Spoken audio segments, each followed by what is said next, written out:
Und diese Reaktanz, dieses vollständige Unverständnis, dass da jetzt ein Säugling da ist und wie ich denn so schnell wieder zurückkommen könnte. Ich meine, vielleicht waren die ja auch dankbar, dass sie mich los hatten. Das überlege ich mir so im Nachhinein. In meinem 10. Jahr dann dramatisch entschlossen habe, dass ich jetzt den schlimmsten Job meines Lebens, den es überhaupt für Soziologen potenziell geben kann, angehe. Das war die Bundesagentur für Arbeit. Und der Leistungsgedanke bezieht sich halt leider nur auf die bezahlte Erwerbstätigkeit und nicht auf Tätigkeiten, die unbezahlt sind. Aber zu sagen, nur diese 4-Tage-Woche, das halte ich für vollkommen falsch. Also so ein Arbeitsplatz jenseits des Hauses hat schon etwas für sich. Es ist ein Schutzmoment. Aber das Soziale und der Kit, der geht verloren und die Grundlage dessen, was wir brauchen, um einander zu verstehen. Was macht dir Mut?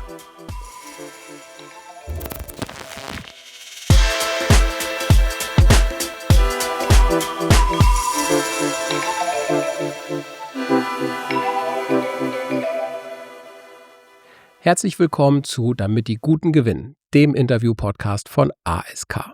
Ich bin Thomas Mühlnickel und treffe mich hier mit Menschen, die mit ihrem Engagement etwas für unsere Gesellschaft tun. Heute spreche ich mit der wohl einflussreichsten Sozialwissenschaftlerin Deutschlands. Jutta Allmendinger war 17 Jahre lang Präsidentin des Wissenschaftszentrums Berlin für Sozialforschung, des größten sozialwissenschaftlichen Instituts Europas. Sie hat in Harvard promoviert, war die erste Frau an der Spitze der Deutschen Gesellschaft für Soziologie und sie prägte den Begriff der Bildungsarmut. In dieser Folge sprechen wir über Bildungschancen und Geschlechtergerechtigkeit, über die Spaltung der Gesellschaft und darüber, was wir tun können, um zusammenzuhalten. Ein Gespräch über soziale Gerechtigkeit, damit die Guten gewinnen. Jutta Allmendinger, schön, dass du da bist. Ich freue mich sehr über deinen Besuch bei Damit die Guten gewinnen. Vielen Dank für die Einladung, bin gerne hier. Und dann starten wir wie immer. Wer sind denn für dich die Guten?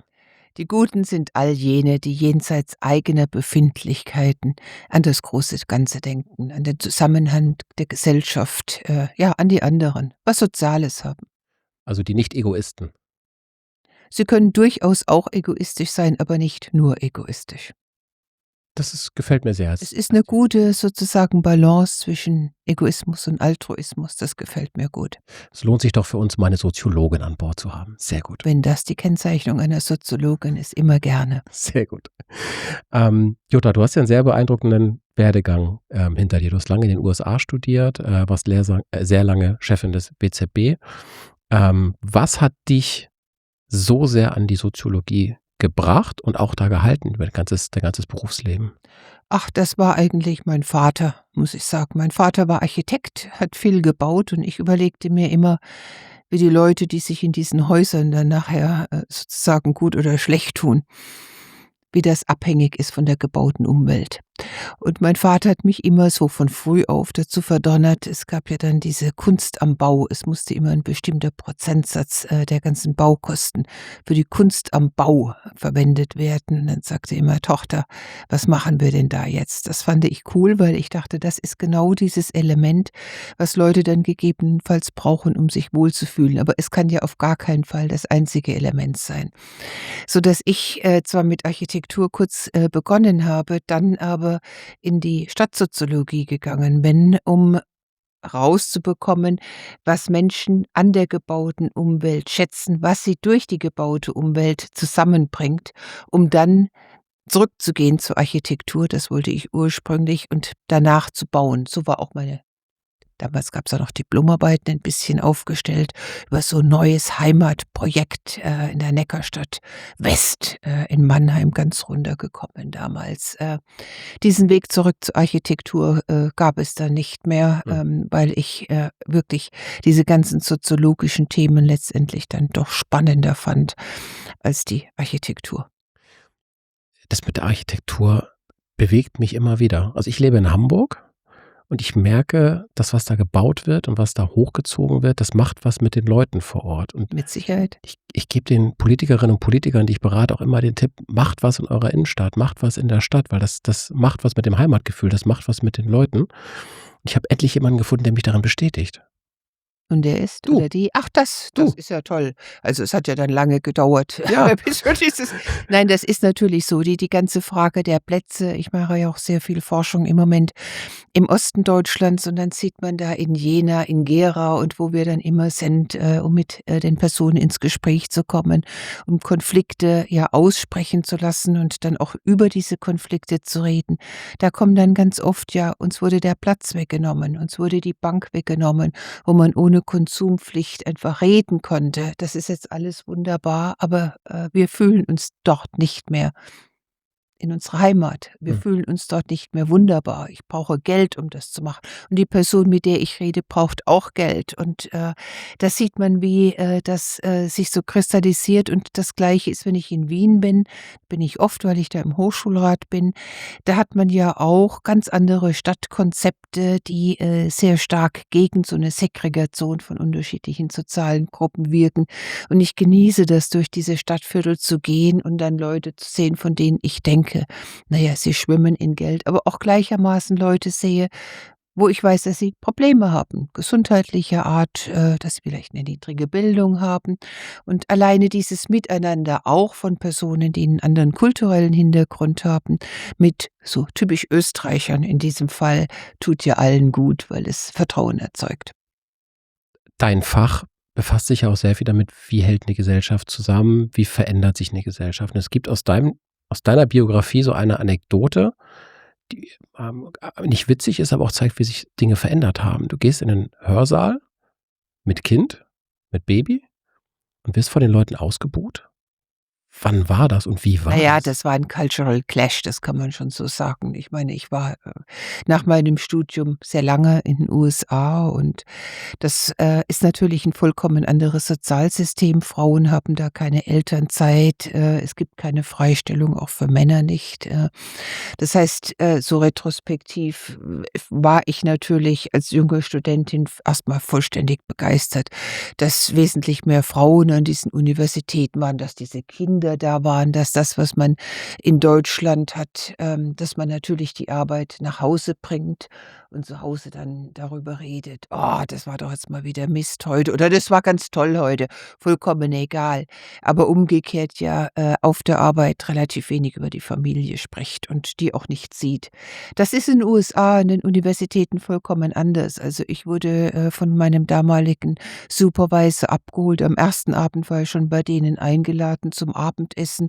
Die kleinen Kinder, die wurden mit an die Uni gebracht oder die kamen an die Uni. Also, es war eine Politik der offenen beidseitigen Türen. Ja, natürlich sprach man am Abend auch über den Job, aber, man sprach auch am Job über die Familie. Das fand ich total angenehm und ich fand, es auch, ähm wie soll ich mich ausdrücken? Es war nicht nur ein menschlicher Faktor, der da reinkam, sondern es hat auch enormes Verständnis hervorgebracht, wenn 'ne Person dann mal nicht da war oder wenn sie aufgrund der Krankheit eines Kindes, der Krankheit, von Elternteilen oder auch des Ehemanns, der Ehefrau, des Partners mal 4 Tage nicht da war. Dann hat man die Arbeit gerne übernommen, weil man ja weiß, es, wird, andererseits gebraucht von der anderen Person. Das wissen wir ja so gar nicht. Also, diese ganzen Unterstellungen, die wir dann tätigen, die sind ja nur arbeitsfaul und haben keinen Bock oder wollen dieses Projekt nicht machen, die kamen da erst gar nicht auf, weil es wesentlich transparenter war. Aber um auf deine Frage zurückzukommen, ich, fand es erstens normal, dass Frauen Kinder haben, auch wenn sie 'ne Professur haben. Und ich fand es auch total normal, dass diese Kinder dann mit an die Uni kamen. Ich fand es auch sozialisationsmäßig total normal, dass die jungen Studierenden immerhin an dieser EDPT-Universität, mit dem ganzen Leben und nicht mit diesem Ausschnitt eines, Studierenden oder später Erwerbsleben, vertraut gemacht werden und dachte, es ist ja 'ne coole Sache. Und da es mir Bombe ging und meinem Sohn Bombe ging, dachte ich: „Ja, den nehme ich jetzt mal mit nach München.“ Meine Mutter hat grade ihre Erwerbstätigkeit beendet, hat dann volontiert, dann auch mit nach München zu fahren. Ich war total von mir beeindruckt, es hört sich jetzt arrogant an, aber es war wahrscheinlich auch so, dass diese Studierenden ja überhaupt gar kein Semester verloren haben. Also, ich habe da hauptsächlich Statistik und Methodenunterricht unterrichtet. Dachte ich: „Ja, die können jetzt ihre Scheine machen, alles ist super.“ Aber natürlich war dieses Kiddy da. Es musste ja gestillt werden, wollte gestillt werden, sollte gestillt werden. Und diese Reaktanz, dieses vollständige Unverständnis, dass da jetzt ein Säugling da ist und, wie ich denn so schnell wieder zurückkommen könnte. Ich meine, vielleicht waren die ja auch dankbar, dass sie mich los hatten. Das überlege ich mir so im Nachhinein auch, aber eigentlich hatte ich immer den Eindruck, dass meine Studierenden in München schon ganz gut mit mir auskamen. Also, es war unerwartet. Mhm. Erstens, es war vollkommen naiv, weil ich über diese 8, 9 Jahre USA vollkommen, das deutsche Leben mit Kindern irgendwie, nicht verstanden habe. Es war auch ungebildet, weil ich dann später erst erfahren habe, dass ich die erste Frau an der LMU war, die während einer Professur ein Kind bekam. Also, das muss man ja auch immer in Rechnung Ja. stellen, dass man da andere Leute mit Unbekanntem konfrontiert. Aber es war durchaus auch, das wäre der vierte Punkt, extrem lehrreich, weil auch wenn heute wesentlich mehr Frauen als Professorinnen Kinder bekommen, es ja immer noch, 'ne Stereotypisierung dahingehend gibt, was ein gutes Verhalten ist für junge Frauen, wenn sie Kinder haben. Und das ist erstmal zu Hause zu bleiben. Das Kind gehört zu der Mutter und sich daraus Stereotypisierungen aufbauen, die wir überhaupt bis heute nicht in den Griff bekommen haben. Das heißt, ich glaube, ohne diese sehr biografische, Sache da damals würde ich heute viel weniger verstehen, was mit Frauen so subtil stereotypisierend abgeht. Ist das typisch deutsch? Ich glaube, es ist, mittlerweile ja typisch deutsch. Ich hätte jetzt vor 20 Jahren wahrscheinlich noch gesagt: „Nein.“ Das, ist vielleicht, 'n Zeichen von deutschsprachigen Ländern, hätte die Schweiz, hätte Österreich noch dazu getan. Aber die haben uns ja diesbezüglich doch wesentlich überholt in, sehr vielen Umstellungen einer Lebensverlaufspolitik, die, so sehr die Lebensverläufe von Frauen und Männern auseinanderdenkt, wie wir es tun und, sehr starke Korrekturen gemacht hat von diesem Alleinverdienermodell mit dem maximalen Zusatzeinkommen von Frauen, wozu dann Ehegattensplittungen, all das, was wir sozusagen als Gelände, und als Festigungsgräben haben, von diesem meines Erachtens überholten Modell abgeschafft haben. Also, wir haben 'n Ehegattensplitting, Österreich hat das vor langer Zeit abgeschafft, Schweiz, auch. Also, wir sind neben Luxemburg ja noch das einzige Land, welches, so attrahiert, Frauen zur Ehe, weil wenn man verheiratet ist, es als Frau doch viel einfacher ist, ja, ein ähnliches Lebensstandardsmodell zu halten. Du hast in deiner Karriere, die ja weiter und weiter andauert, so viele, viele Sachen gemacht. Du sitzt auch immer noch in etlichen Beiräten. Du hast in vielen Beiräten Ich sitze gesessen. in mehr Beiräten als je Äh, zuvor. ja, den Ich kann Eindruck. sagen, also, so 'ne Frau in der Rente, ist sozusagen absolutes Target von ehrenamtlichen Beirats und Tätigkeiten. Und sagt Mehr ja. als Männer. Und sagt ja. Nein, ich sage nur bei allem dritten Jahr, aber selbst das ist falsch. Ich versuche auch immer dann eines, sozusagen, zu beenden, wenn ich was Neues anfange, aber das geht auch nur begrenzt. Außerdem bin ich wahrscheinlich zu neugierig. Also, ich muss schon sagen, die Spannbreite dessen, was ich mache, ist auch größer. Hm. Und welche Aufgabe davon war die coolste, die spannendste, wo du gesagt hast, da hat sich richtig gefreut, dass du gefragt wurdest, da dabei zu sein? Hm. Ich glaube, die Stadtreinigung. Das war hands-on und von dem Beruflichen, war es, ich meine, ich habe, 1993 angefangen, 92, 93 in München und, das war super und neben Ulrich Beck war es auch super und ich war dann auch gerne die Person, die die meisten Studierenden hatte und natürlich gut betreute. Das war ich von Harvard so gewöhnt und, sehr viel, ja, Aufmerksamkeit in die Lehre legte. Ich habe dann gerne als Zugehfrau von, das lasse ich jetzt auch mal so stehen, das ist arg steil jetzt ausgedrückt, von Ulrich Beck, der am Starnberger See seine wunderbaren Bücher schrieb, war ich gerne, ja, weil auf der anderen Seite war natürlich jemand wie Ulrich Beck, für jemand Quantiartiges wie mich ein ganz guter Stichwortgeber, Mhm. zumal er ja von Teilen meiner Teilprofession in der Soziologie sehr stark angegangen wurde als reiner Spinner. Ich fand ihn immer einen sehr konstruktiven Spinner, weil man das so saugen konnte und dann versuchen konnte, in, quantitativen, repräsentativen Studien zu überprüfen. Aber er war halt immer, ja, am Starnberger See bei seinen Kühen und schrieb und ich war immer in München und unterrichtete und betreute Studierende und diese Studierenden wurden irgendwie, so habe ich das empfunden, über die Zeit immer netter und gestylter und hübscher und alles war Edepetete. Das Problem war, wenn ich mich dann auf eine andere Uni beworben habe, dass mir dann dort alles so schrecklich vorkam, dass ich immer nach München zurück wollte, also keinen Job annahm und, in meinem 10. Jahr dann dramatisch entschlossen habe, dass ich jetzt den schlimmsten Job meines Lebens, den es überhaupt für Soziologen potenziell geben kann, angehe. Das war die Bundesagentur für Arbeit. Und ich glaube, das, war dann noch mal 'ne ganz andere Aufgabe und die würde ich neben, also, dieser Vergleich ist jetzt ja auch etwas sehr hinkend, neben die Berliner Stadtreinigung würde ich jetzt das Institut für Arbeitsmarkt und Berufsforschung Herrn Gerster und Herrn Weiß setzen. Ja. Hallo Andrea, sorry für diesen Vergleich. Ja, man kann sich nicht immer aussuchen, in welcher Reihe man steht.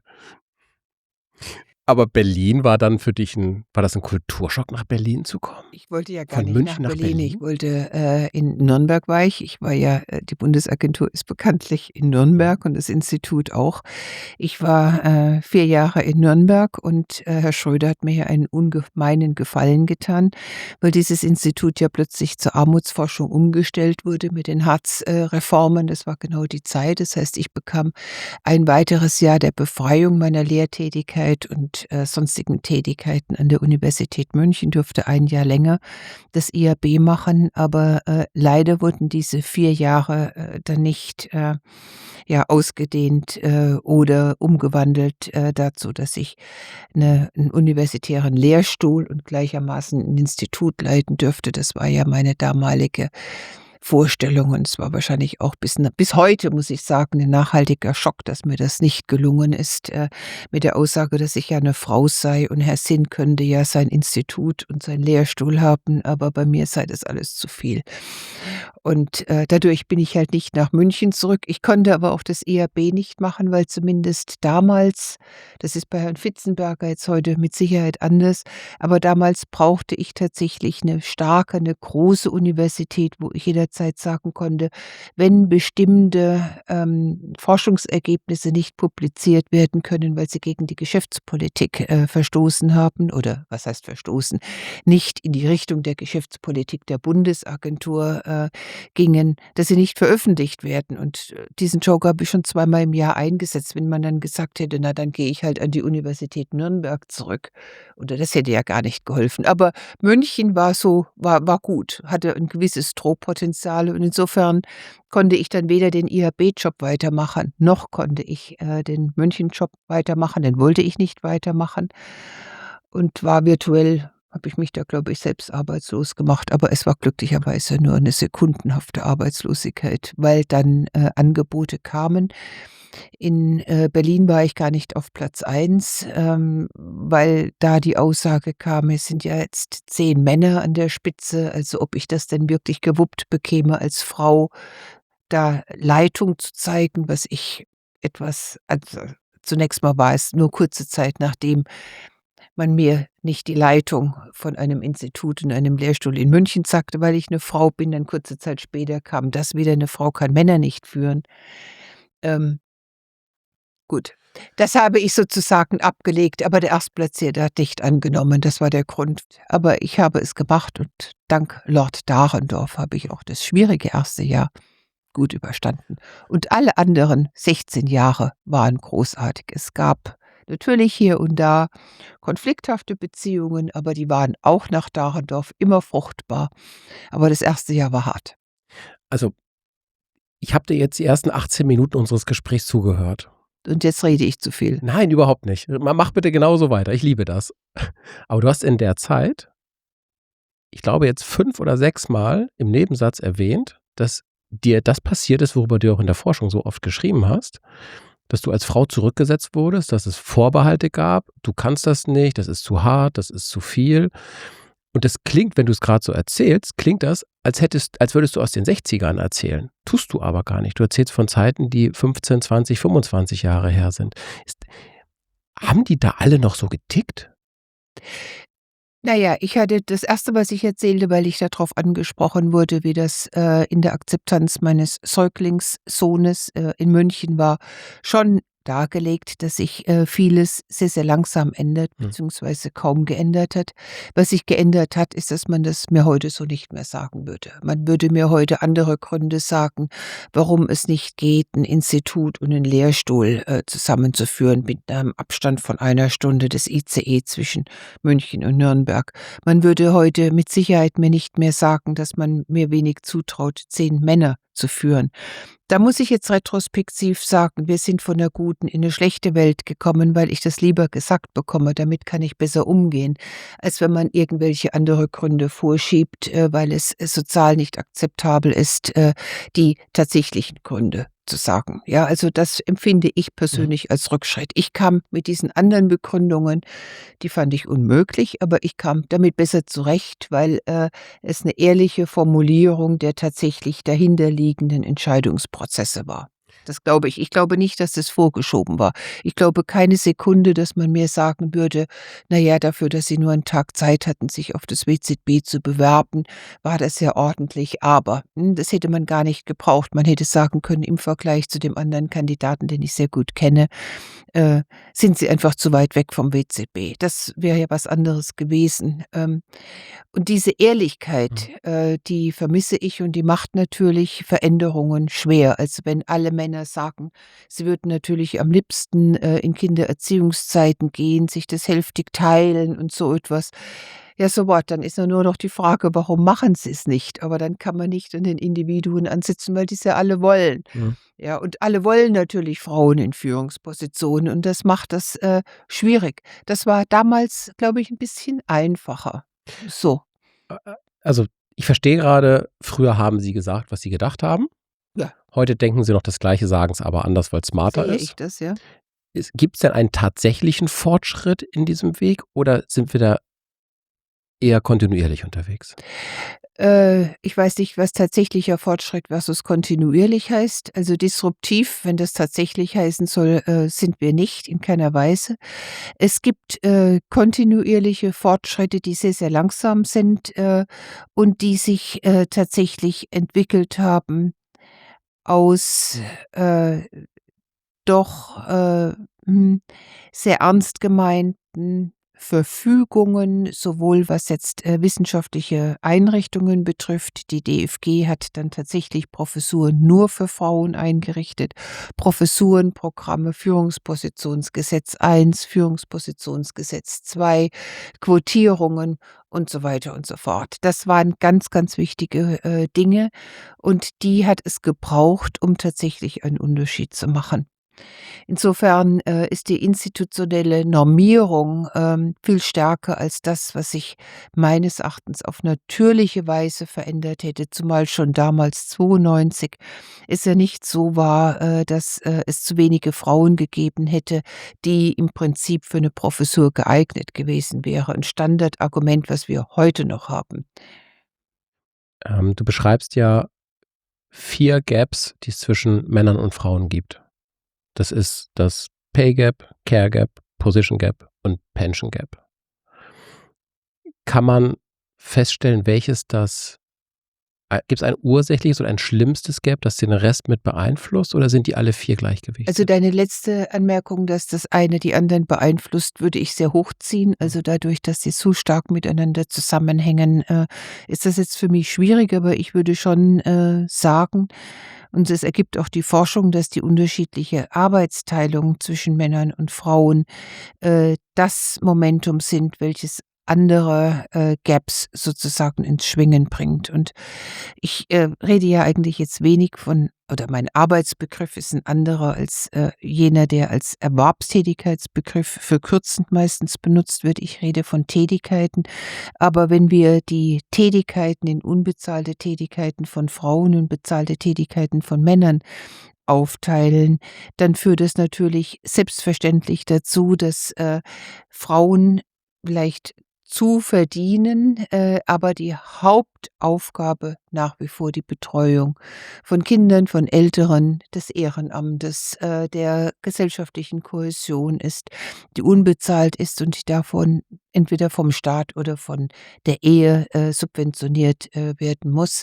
Wenn wir da zu einer gleicheren Verteilung kämen von Tätigkeiten, die bezahlt und die unbezahlt sind zwischen Männern und Frauen, dann würde sich meines Erachtens vieles ändern. Der zweite Punkt ist natürlich jene, dass wir nach wie vor eine sehr starke Verkrustung haben zwischen Männertätigkeiten und Frauentätigkeiten und wir sehen können, dass bei dem Gender Pay Gap diese unterschiedliche Bezahlung, nämlich die höhere Bezahlung in Männerjobs im Vergleich zu sogenannten Frauenjobs ursächlich, also den größten Teil dieses Gender Pay Gaps ausmacht. Und wir wissen auch, dass das Rentensystem und soziale Absicherungen sehr stark abhängig sind von dem, was man sagt. Ja, es ist der Leistungsgedanke und der Leistungsgedanke bezieht sich halt leider nur auf die bezahlte Erwerbstätigkeit und nicht auf Tätigkeiten, die unbezahlt sind. Was falsch ist, aber da habe ich mir schon bei Blümchen, ja, habe ich mich verkämpft. Und Blümchen ist schon lange her. Ja, aber das war meine erste Rentenkommission. Die war, ja, war ja nicht unbedeutend. Das stimmt, das stimmt. Wir haben bei uns in der Agentur einen Tarifvertrag. Der führt dazu, dass wir genau dieses Problem, Frauen bekommen weniger Geld für die gleiche Arbeit als Männer, zumindest schon mal ausgeschaltet haben für uns. Wir haben in den Führungspositionen, okay, ich muss zugeben, wir haben nur einen Geschäftsführer, aber wir haben in den 6 Führungspositionen 4 Frauen. Wir tun, was wir können. Warum tun die anderen das nicht? Bin ich ein dummer Geschäftsführer oder bin ich ein schlauer Geschäftsführer? Du bist ein absolut schlauer Geschäftsführer, weil es jede Anzeichen gibt. Erstens, dass gemischte Teams besser funktionieren auf einer ganzen Palette von Indikatoren als gleichgeschlechtliche Teams. Insofern ist Diversität etwas, was sich auszahlt. Insofern bist du absolut schlau.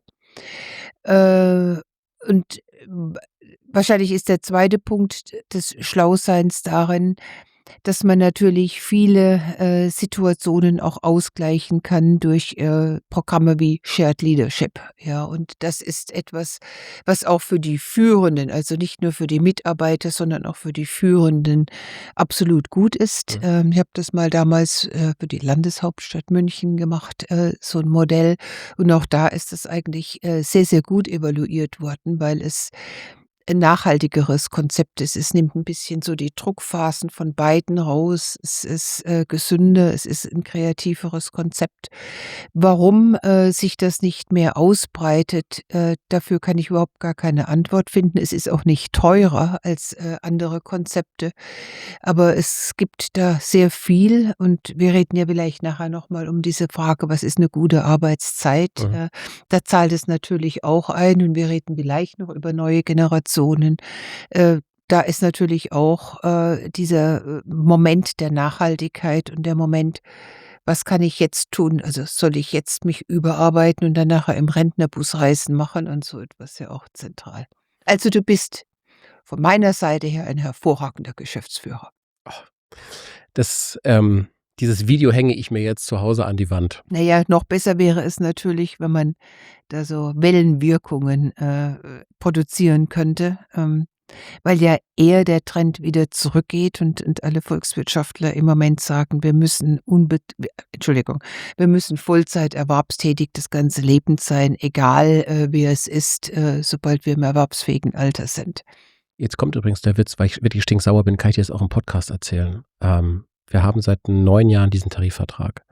ver.di hat kein Interesse, den mit uns weiterzuentwickeln. Wir stehen seit Jahren quer in der Verhandlung, diesen Tarifvertrag weiterzumachen, weil ver.di kein Interesse hat, einen Agenturtarifvertrag mal mustergültig mit uns auszuhandeln, der für Agenturen funktionieren würde. Ja, aber das zeigt auch ein Teilproblem von Gewerkschaften heute. Dann lass uns doch, wenn wir beim schön praktischen Beispiel gerade sind, eigentlich wollte ich es heute gar nicht so machen, aber wir sind ja spontan. Arbeitszeit können wir genauso auch in unserem Beispiel durchgehen. Viele Agenturen geben öffentlich damit an, wir haben jetzt eine 4-Tage-Woche. Das klingt erstmal total gut. Agenturen kalkulieren allerdings trotzdem immer mit 20% mehr Arbeitszeit. Das heißt, die werden trotzdem mit Neugeschäft und allem, was man da tut, so kalkulieren, dass ihre Leute deutlich mehr Mehrarbeit leisten, die dann wiederum abgegolten ist mit dem Gehalt. Wir fahren anders. Wir fahren eine 35-Stunden-Woche, aber nicht mit 4-Tage-Woche. Und was man mehr arbeitet, kann man abfeiern. Gibt es für die Gleichberechtigung da ein besseres Modell? Sind weniger Tage besser oder ist die feste Arbeitszeit eigentlich das bessere Modell, um Familie, Leben, Privates und Arbeit miteinander in Einklang zu bringen? Ich weiß gar nicht, ob das die zwei Extreme sind. Was für die Vereinbarkeit immer gut ist, ist, dass man eine Transparenz hat, was von einem erwartet wird. Also so Art von einer kalkulierbaren Arbeitszeit. Das ist das Erste. Ich würde nie, also mir wird ja immer sozusagen unterschoben, dass ich für eine 4-Tage-Woche bin. Ich weiß gar nicht, wann ich das je gesagt habe, weil ich denke, das hängt wirklich dann von Haushaltskonstellationen ab, wie die zwei Erwerbstätigen das zueinander machen. Und ich kenne viele Familien, die sagen, na ja, die eine Person, die arbeitet diese 3,5 Tage durch, die andere dann die zweiten 1,5 Tage oder 2 Tage. Das muss ich halt irgendwie zueinander schieben und das hängt ja auch von den Projekten ab, die man macht. Ich persönlich genieße das viel mehr, das innerhalb von einem Tag zu machen. Also lieber arbeite ich 5 Tage und bin dann 4 Tage oder 5 Tage am Tisch und habe dann aber auch gleichermaßen Freizeit, mich mit Freunden oder so zu treffen. Wenn ich dann Schreibphasen habe, ist es aber umgekehrt. Das heißt, die Präferenzen können sich je nach Arbeitsgegenstand ja auch sehr stark verändern. Und dann muss man sehen, dass wenn man jetzt über Agenturen oder so etwas hinausschaut, dass, wenn man jetzt in Betrieben ist, die mit sehr vielen Maschinen arbeitet, dann da noch mal 'n anderer Punkt da reinkommt. Also, insofern glaube ich, würde ich zusammenfassend sagen, es gibt nicht den einen besten Weg, aber zu sagen, nur diese 4-Tage-Woche, das halte ich für vollkommen falsch. Mhm. Wir hatten nach diesen 2, 3 Corona-Jahren einen echten Bruch in der Arbeitswelt. Die sich's leisten konnten und die's berufsmäßig konnten zu Hause bleiben. Das Homeoffice wurde stärker. Die Flexibilisierung zu Hause wurde stärker. Und dann gab's 'ne Debatte, an der du ja auch beteiligt warst, ob das 'n Rückschritt oder 'n also für viele war es ja gefühlt erst mal so 'n Fortschritt, aber es wurde dann doch gesagt, eigentlich ist es in Wahrheit 'n Rückschritt gewesen für viele, weil ihr diese fließenden Übergänge nicht mehr hinkriegt. Habe ich das richtig verstanden? Na ja, was heißt fließende? Also, ich finde es schon immer und das würde ich jetzt für mich sagen, das würde ich aus den vielen Untersuchungen sagen, die wir durchgeführt haben. Es hat schon auch ein schützendes Moment, wenn man sagt: „Ich gehe jetzt aber an meinen Arbeitsplatz." So. In diesem Moment wissen die Kinder, wenn sie nach Hause kommen, da ist jetzt der Vater, der sich kümmert. Wenn man so Arbeitszeitmodelle führt, die auf die Familie bezogen sind, wo man sagt, gut, die ersten 2,5 Tage ist der Vater, 2,5 Tage hauptsächlich die Mutter, die Ansprechperson. Also so ein Arbeitsplatz jenseits des Hauses hat schon etwas für sich. Es ist ein Schutzmoment. Mhm. Was wir während Corona gesehen haben, und deshalb habe ich auch früh über diese Retraditionalisierung von Frauen gesprochen, war ja, dass Frauen plötzlich alles machten. Das heißt, sie hatten die Erwerbsarbeit vor sich, hatten gleichermaßen die Kinder, die natürlich zu ihnen kamen. Sie hatten gleichermaßen die schlechteren Arbeitsplätze, sie hatten gleichermaßen die Hausarbeit zu machen. Und wir sahen sogar, dass sie tendenziell ein bisschen mehr Hausarbeit machten, weil sie ja da waren. Dann kann man sagen, ja, sie sind ja selbst dran schuld. Warum räumen sie dann die Geschirrspülmaschine ein oder die Waschmaschine? Das könnte ja auch der Mann machen. Das würde er ja auch machen, wenn die Frau jetzt beim Arbeitsplatz ist. Aber da kommt halt unsere tiefliegende Sozialisation rein und eine Rollenverteilung, die wir anerzogen bekommen haben und von denen wir uns nicht so einfach freimachen können. Und insofern haben wir während der Corona-Zeit zwar gesehen, dass die Männer mit ihrer nicht bezahlten Tätigkeit, Entschuldigung, ein bisschen Mädchen nach oben gegangen sind, aber Frauen auf einmal alles aufeinander stapelten und wirklich, depressive Symptome bekamen. Ich arbeite viel mit der Charité zusammen, die mir das immer wieder bestätigt haben. Diese Mütter-Kind-Kuren gingen nach oben, diese Mental Load ging nach oben. Und wir haben zumindest in Sozialwissenschaften gelernt, dass wir, auch ganz falsche Konzepte die ganze Zeit angewendet hatten, weil wir ja immer nur mit Zeit gearbeitet haben. Wir haben gearbeitet mit Zeiterfassungsbögen, wo man dann gesehen hat, so viel Zeit wird außerhalb der Wohnung in der Erwerbsarbeit gebracht, so viel für die Anfahrt, für die Abfahrt. In dem Haus wird so viel Zeit verbracht für die Pflege der Kinder, für Haushalt und so weiter. Aber wir haben uns doch nie damit beschäftigt, was diese Frauen und diese Männer dann denken, wenn sie im Bett liegen abends. Mhm. Und wie es dann ratter, ratter, ratter, ratter macht, hat mein Kind jetzt alles im Schulranzen. Ratter, ratter, ratter, haben wir jetzt dieses Geschenk für ABC morgen. Wie sind die Kindergeburtstage und so etwas. Und das kam dann halt alles so aufeinander und wir haben dann auch gesagt, also diese Frauen haben ja eigentlich gar keine Möglichkeit mehr für den Schlaf. Also selbst so diese Vorstellungen der sich, wieder rekonstruierenden und erholenden Zeiten ist ja vollständig weggefallen. Und bis heute. Also, da hat sich viel gehalten. Das ist gerade die Frage, die sich mir stellt. Heißt das, es ist sicherlich kontextabhängig, aber heißt das, zu viel Homeoffice kann 'n Problem werden? Ich bin da ja, wie man weiß, in einer absoluten Minderheitsposition. Ich verstehe es total, dass, man in Umfragen immer wieder liest, dass es ja viel einfacher ist, zu Hause zu bleiben. Man spart die Anfahrtswege, man ist dann auch in Notsituationen da. Man kann hören, ob das Kind da ist. Man muss da nicht anrufen, ob das Kind jetzt wirklich da ist. Also, man hat mehr Kontrolle, hm? Auf der anderen Seite sehe ich, dass diese Stressfaktoren, über die wir gesprochen haben, immer noch da sind. Also, wir haben keinen großen Rückgang und schon gar nicht mehr den Rückgang von heute zu den, Vor-Corona-Zeiten, dass es doch etwas Belastendes ist. Das heißt, es ist ein zweischneidiges, Schwert.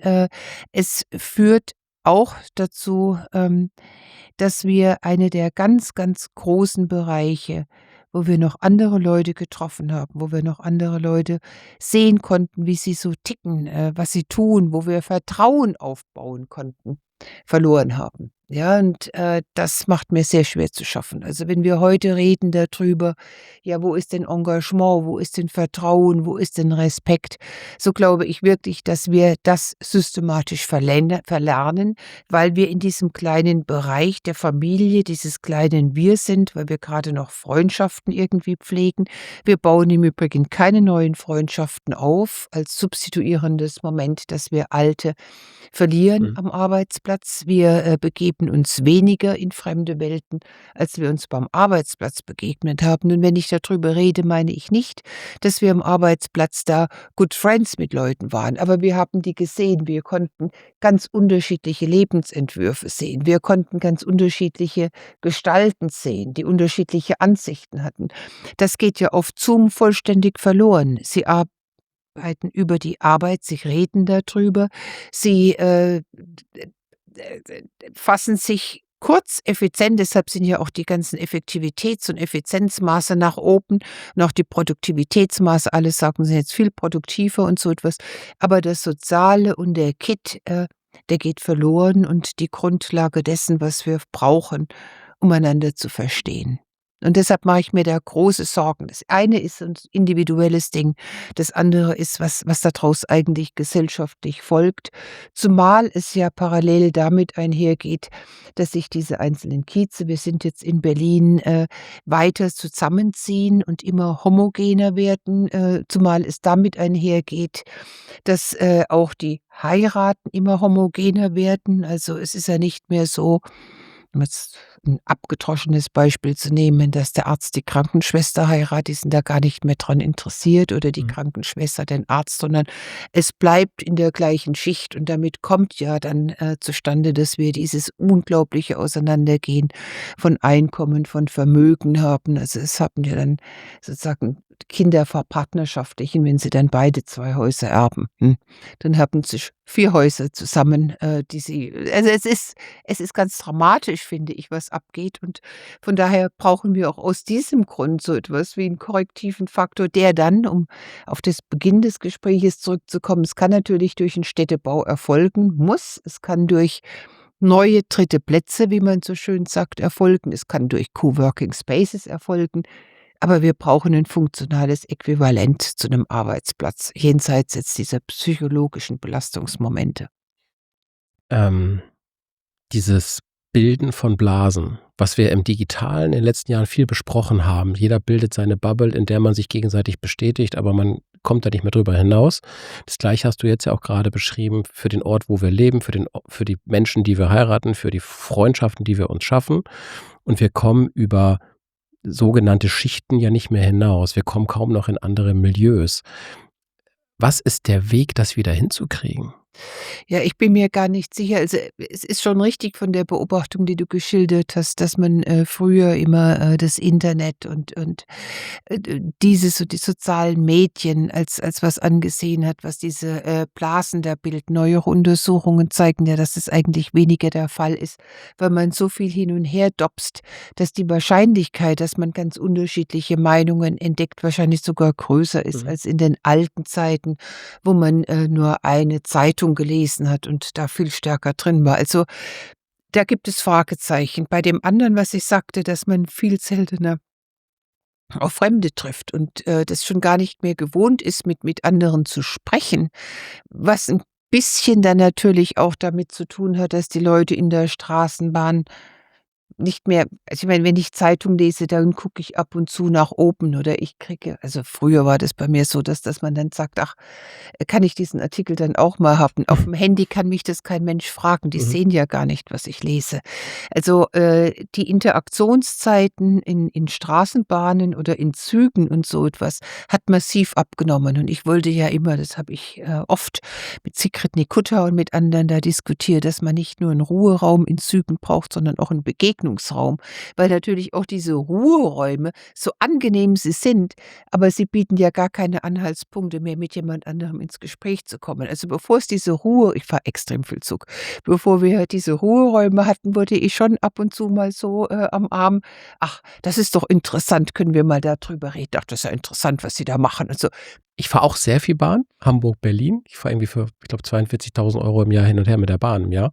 Man Ähm, würde sich ja 'ne Bahncard ja, ja, so genau. runterladen. Das ist der Wert, den ich bei der Steuer dann zusammenrechnen muss. Natürlich habe ich eine Bahncard an 100, damit das, so teuer am Ende nicht wird. Aber ich erlebe das auch so in diesem Ruheraum. Das ist mittlerweile für mich ein Autistenraum, weil Absolut. da sitzen alle Super Ausdruck, wenn ich mir merke. gerne. Da sitzen alle mit so Kopfhörern wie wir beide hier Ja, ja. gerade. Ich auch, arbeiten so vor sich hin, Ja, machen ja. so ihre Dinge. Schlimmstenfalls machen doch welche Telefonschalten, das mag ich dann wieder nicht. Aber jeder ist so in seinem Ding und guckt maximal mal ganz kurz auf, wenn überhaupt grüßt man, was aber auch schon sehr selten geworden ist. Aber ich finde das manchmal ertappe ich das dann auch selber, wo ich denke: „Okay, ich arbeite zwar einerseits gern, andererseits fühle ich mich auch total balla. Man sitzt zwischen lauter Menschen, aber jeder nur noch in seiner eigenen Welt. Ja, Das ja, ist total. komisch. Es ist gut, dass dir das auch auffällt. Ja, das ist Ich so. bin da immer 'n bisschen in der Minderheit, weil alle sagen: „Es ist doch super, dass man jetzt den Zug als Arbeitsplatz“ sage ich: „Aber es ist ja eigentlich kein Arbeitsplatz“, weil beim Arbeiten, dann sagt man „Guten Morgen“, wenn man reinkommt und man hat 'ne Pause, die gemeinsam ist. Aber so sitze ich ja teilweise 7 Stunden oder was? Ja. Die Welt ist so klein.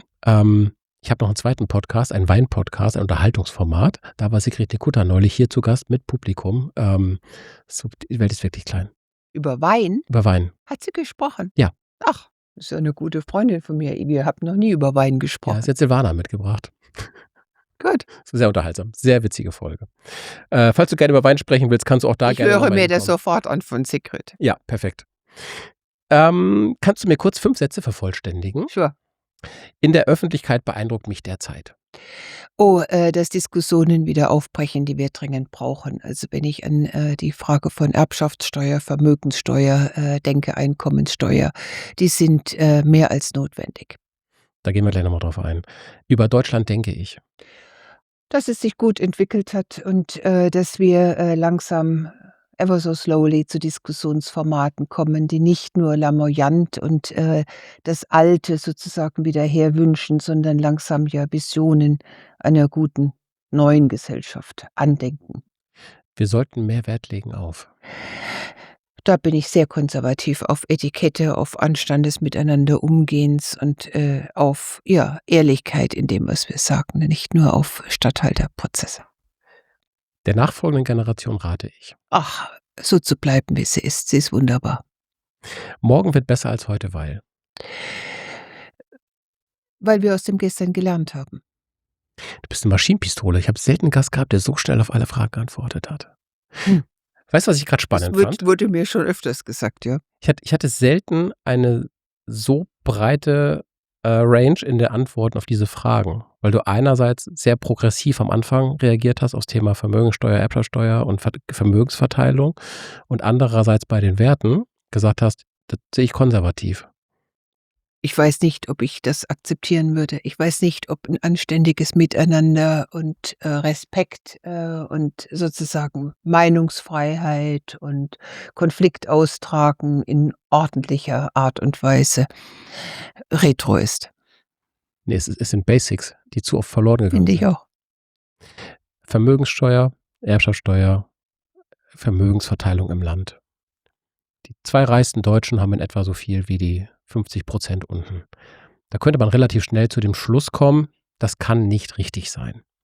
Es gibt aber in der Politik, gerade in der Bundespolitik, gibt es ja Player, namentlich vor allem FDP, die aktuell keine große Rolle spielt, aber auch CDU, CSU, die sich wirklich mit aller Vehemenz dagegen wehren, da in ein faires System zu kommen, das zu einer stärkeren Verteilung kommt, was ja auch dem Finanzminister das Leben leichter machen würde und an vielen Stellen einfach simpler wäre fürs Land. Na ja, also an den Finanzminister denke ich jetzt, am wenigsten. Ich Ich meine, denke die ständig an Fra den Finanzminister. Ich ja, weiß ich auch nicht. nicht. Also, ich frage mich ja, nur, wie Leute, also, sozusagen sich ja mitgenommen fühlen, wie sie teilhaben können, wenn sich das dergestalt auseinanderentwickelt, dass die Leben von wenigen so etwas wie nichts zu tun haben, von den Leben von vielen. Das ist für 'ne Gesellschaft nicht gut. Wir wissen das. Wir wissen das auch aus der Empirie heraus und wir wissen, dass genau aus diesen Gründen immer sozusagen gegenläufige Maßnahmen wie 'ne Erhöhung der Progressiv und so weiter und so fort erfolgt sind.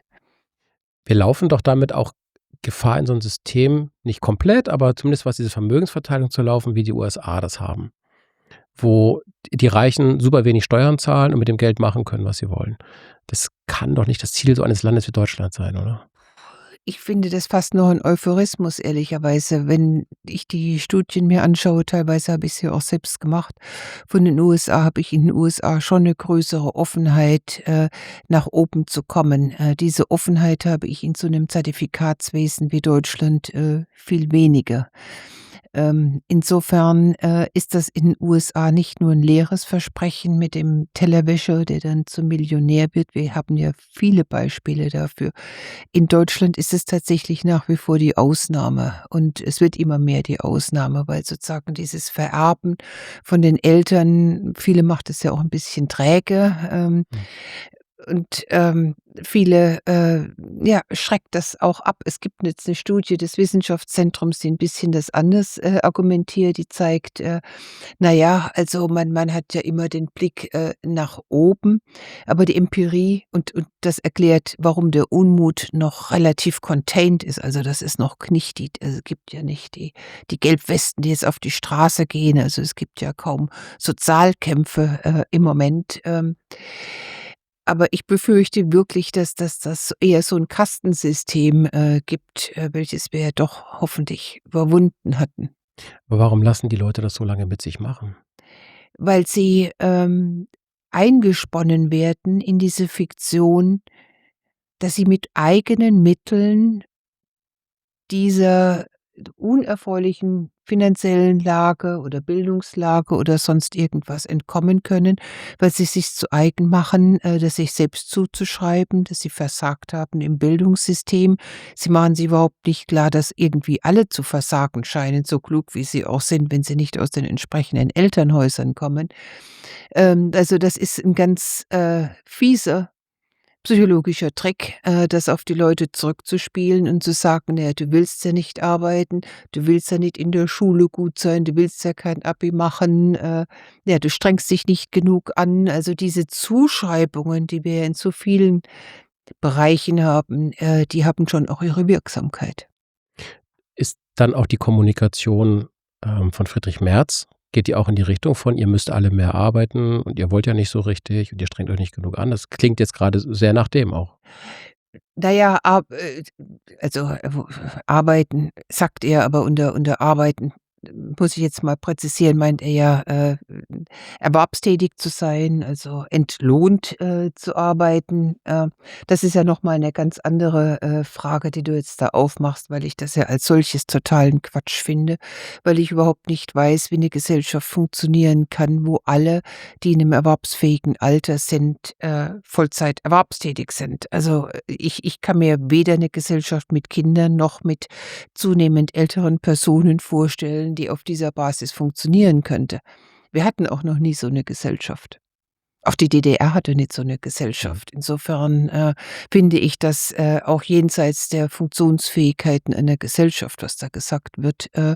Und ich finde, dass es, angesichts jener, die, sehr viel für ihre pflegebedürftigen, Menschen, Eltern tun oder für ihre Kinder tun, wirklich ein Schlag ins Gesicht ist. Ich finde das, disrespektierlich, ja.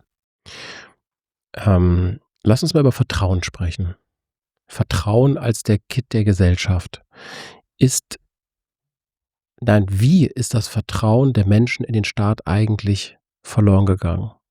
Wir können gleich über die AfD an der Stelle noch mal reden, glaube ich, separat, aber Vertrauen ist doch so entscheidend und ich habe grad den Eindruck, es ist weg.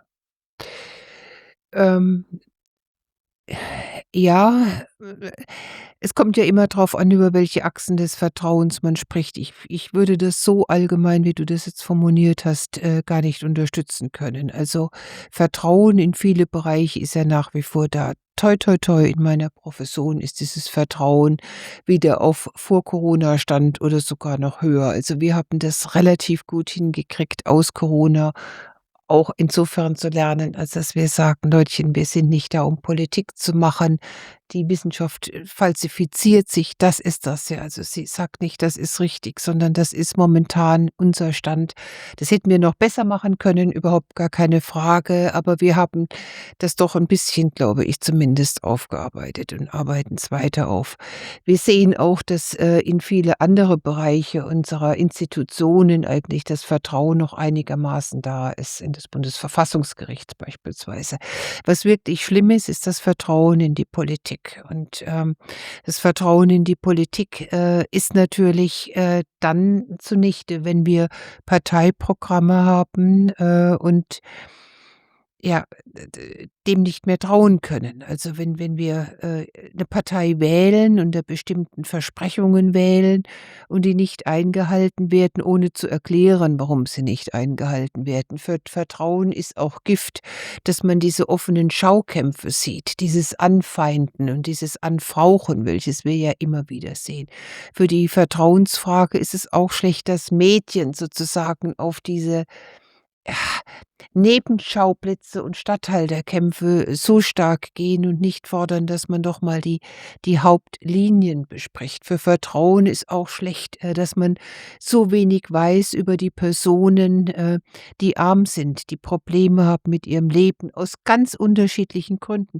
Solange man die nicht sieht, sind natürlich diese Vorurteile massiv. Also, nichts gibt's Besseres als für den Dünger von Vorurteilen, wie Leute nicht zu sehen, wenn sie in den entsprechenden miesen Situationen sind. Und so erklärt sich das auch, dass wir ja oft, wenn wir dann Menschen zusammenbringen, also Deutschland spricht, die Zeit, die gehen da erfüllt raus. Ich habe neulich also im Deutschlandfunk mit vielen geredet, die das als 'n Programm schneiden, wo sie Leute zusammenbringen, die gehen da erfüllt raus, die haben was gelernt.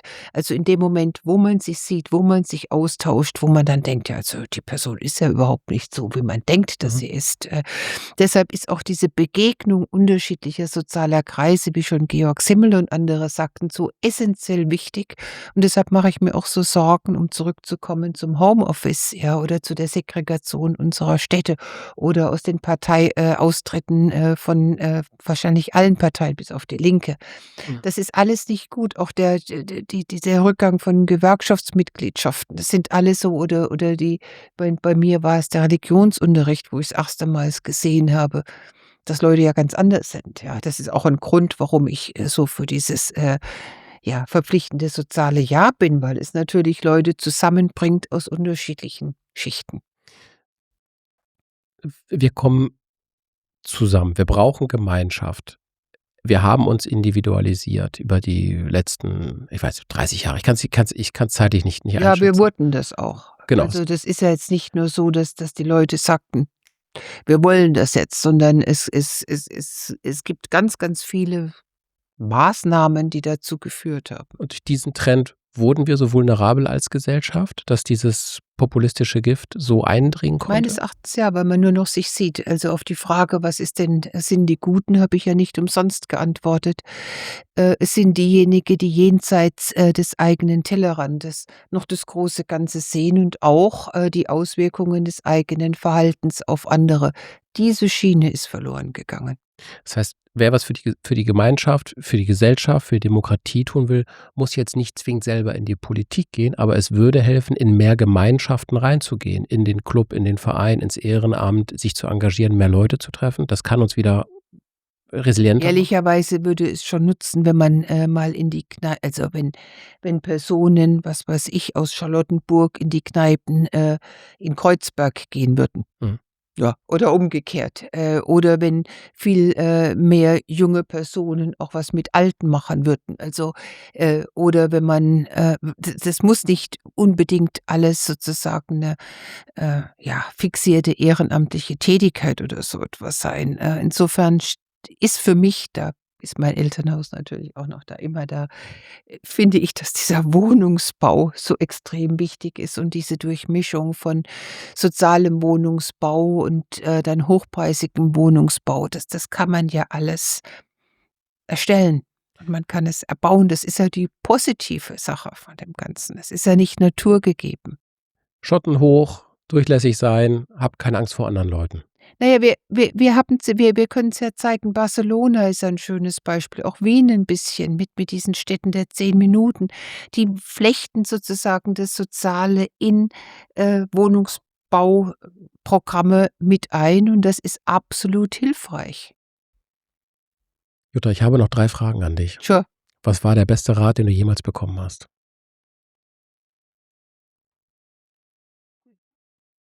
Mein Großvater hat mir in das Poesiealbum reingeschrieben: „Reden ist Silber, Schweigen ist Gold.“ Und es hat lange gedauert, bis man mir den Rat gegeben hat, dass es genau andersrum ist. Und das ist der beste Rat gewesen, dass Schweigen in gar keiner Weise Gold ist, sondern maximal Silber. Ich wollte auch gerade entgegnen, aber du hast dich nie an ihn gehalten. Wenige Lebensjahre. Was macht dir Mut? Mir macht, Mut, dass ich, schon sehe, dass, zunehmend die Probleme der heutigen Gesellschaft auch beim Namen genannt werden. Also, was ich vorhin schon sagte, dass diese extreme soziale Ungleichheit, dass sie gesehen wird. Wir haben das gesehen bei dem Wahlverhalten für die Linken. Wir sehen das, jetzt auch in ever so slowly Neuaufstellungen der SPD, hoffentlich, auch in entsprechenden Grundsatzprogrammen. Also, dass wir nicht, da an den Extremen immer ein bisschen so rumdrehen, sondern dass wir die entscheidenden gesellschaftlichen Fragen stellen. Und die entscheidenden gesellschaftlichen Fragen sind für mich tatsächlich die: Was sind die Bedingungen dafür, dass wir zusammenleben können? Und dieses Zusammen ist der Punkt. Ich habe es dir vorher nicht verraten. Das hier ist eine Zeitkapsel. Wir fliegen jetzt ins Jahr 2050 zum Brandenburger Tor, steigen dort wieder aus. Was für ein Land sehen wir? Wir sehen, ein Land mit weniger sozialer Ungleichheit, mit weniger kultureller Ungleichheit, mit einer also Ungleichheit schon, aber die sozusagen auch gelebt werden kann. Das heißt, die Akzeptanz, von Diversität, die Freude an Diversität und dem, was wir alles aus Diversität schöpfen können. Ich habe mich Monate auf dieses Treffen gefreut. Es hat gehalten, was es versprochen Oh, hat. danke für das Kompliment. Und Es hätte noch Stunden länger gehen können. Wir hätten noch 2, 3 Stunden mehr füllen können. Vielleicht holen wir das irgendwann später nochmal nach. Zum Beispiel über Wein, wenn du diese ganzen Du hast hiermit eine Einladung zu In Vino Verbios. Sofort ausgesprochen, jederzeit, komm vorbei. Wir treffen uns hier wieder, auch gerne mit Publikum. Und ich möchte dir ganz herzlich danken für dieses Gespräch und Danke für freue die mich auf eine Einladung. Fortsetzung. Ja. Danke dir. Danke dir. Ciao. Das war Damit die Guten gewinnen. Wenn dir die Folge gefallen hat, abonniere unseren Kanal gerne auf YouTube oder auf der Podcast-Plattform deiner Wahl. Ich würde mich sehr freuen, wenn du demnächst wieder reinhörst. Bis bald.